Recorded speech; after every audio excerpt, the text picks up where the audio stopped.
এটা হচ্ছে মাসিদের বাড়ির আম গাছ। তো এই যে এটা হচ্ছে ঘর, আর এখানে আছে মাসি চুল আজিয়েছে। আর দেখো এখানে পেঁপে গাছ হচ্ছে, পেঁপে গাছ, আর এখানে আরো কি সব গাছ আছে আরো।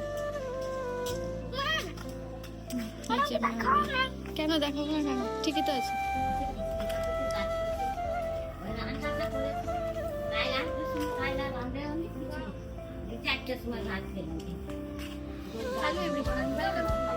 আমার জানো তো যেখানে বাপের বাড়ি সেখানে প্রচুর গাছপালা। এমনকি আমি যখন বিয়ের আগে আমাদের মানে আমি পুজো দিতাম, আর ফুল না হলে, ফুল দিয়ে পুজো না করলে আমার একদম ভালো লাগতো না। তো এখানে একটু ফুলের অভাব, মানে ফুল কিনে এনে পুজো দিতে হয়, এটাই একটু কষ্ট আর কি।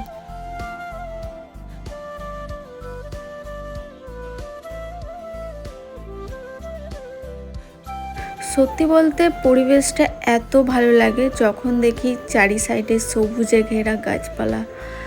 আর আমার তো এরকম ভীষণ ভালো লাগে, আর আমি যেখানেই ফুল দেখতে পাই সেখানেই আমি কানে গুঁজে নিই।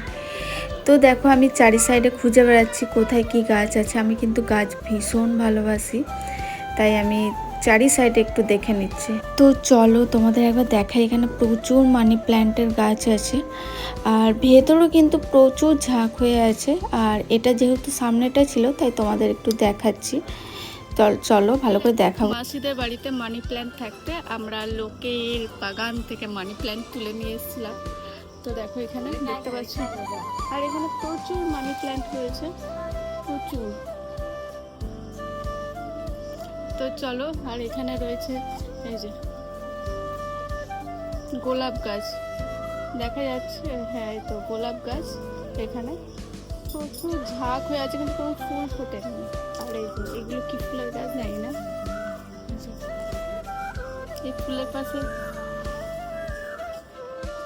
তারপর এখানে রয়েছে আকন্দ ফুলের গাছ, আরো বিভিন্ন ধরনের ফুলের গাছ আছে যেগুলো কত বড় হয়ে গেছে। এখানে প্রচুর বড় বড়। এদিকে পান গাছ রয়েছে, পান গাছের ঝাড় রয়েছে। আর এই যে হলুদ গাছ, কত হলুদ গাছ হয়েছে।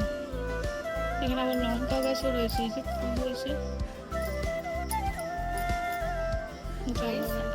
আমি এখন ঘরে চলে এসেছি, আর দেখো আমি মানি প্ল্যান্ট নিয়ে এসেছি, যেটা মাসিদের বাড়ি থেকে নিয়ে এসেছি। তো দেখতে পাচ্ছ এই যে গাছটা কত সুইট লাগছে, তাই না? আর এখানে রয়েছে স্ন্যাক প্ল্যান্ট। দেখো এখানে কতটা সুন্দর লাগছে জানলাটা, মানে গাছে ভরে গেছে একদম। তো ভিডিওটা আর বড় করছি না, ভালো লাগলে অবশ্যই আমার চ্যানেলটাকে লাইক, কমেন্ট, শেয়ার আর সাবস্ক্রাইব করে দিও। আবার দেখা হবে নেক্সট ব্লগে। এখনকার মতো ভিডিওটা এখানে শেষ করছি, চলো টাটা।